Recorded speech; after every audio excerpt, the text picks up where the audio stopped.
I'm here from guitar.com. I'm here with Daniel Donato at the D'Angelico booth. Daniel, tell us about your relationship with D'Angelico. How did this come about? I'm the biggest Bob Weir fan. That was born in the mid-90s. Right, okay. And Great. they put out Bob's latest signature model guitar, and I just harassed them on social media, asking Really? if I could try out one of the guitars, and they sent me one. And we established a good repertoire, and the whole team is very personable, and it's very efficient and small and in-house. So it was very easy to get a line of communication going, and just became friends. Fantastic. And what model is your model of choice? Is it the Bob Weir one, or are you looking at other things? I love the Bob elsewhere? Weir Bedford, Yeah. yeah. It's an innovative instrument.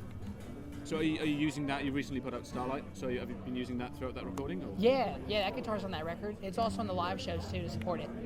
Yeah. Right. And as we spoke off camera, you've just been recording some stuff in December as well. Yeah. So tell us more about the new material. We did a 12-song record with Robin Ford. Wow. Robin produced it. He's starting a new label, and that was cut live in the studio. And we're going to do a studio album in late March to mid-April.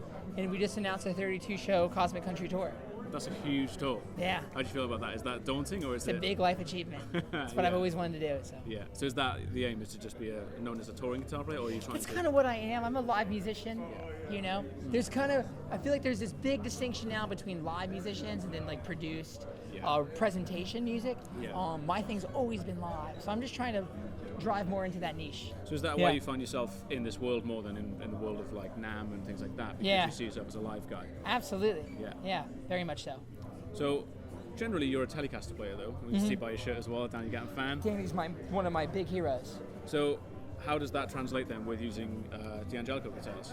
Okay, so the thing about how I hear guitar in my mind is that it usually comes down to a Telecaster. Right. But the Telecaster innately is inspiring because it has many limitations. It's kind of a first draft guitar, right?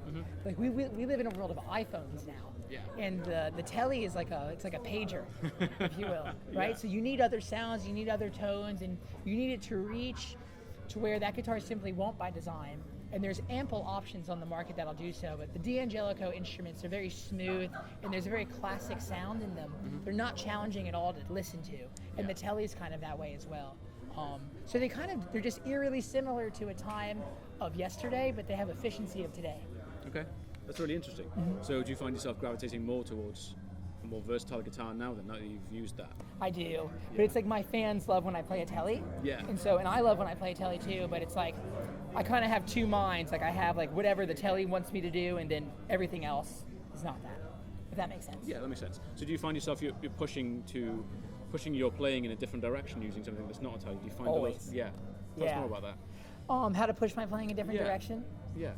Well, I try to think differently, right? What do you mean by that? So, like, I think when we play something on the guitar, that means it's past a lot of border patrol of ego.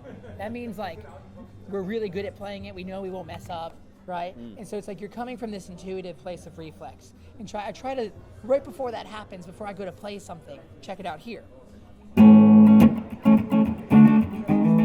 Why can't I go?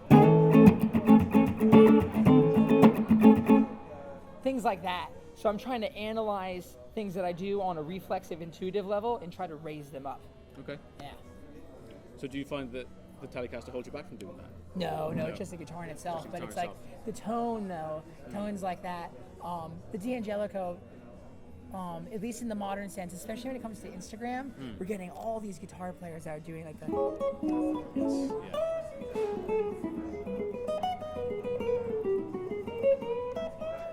I love those things. Yeah. So it's cool to participate in that culture as well. And Okay. this guitar is the best point of entry for that. Cool. Thanks very much for talking to us. Do you mind playing us out? Yeah, absolutely. All right. Hey, Slash.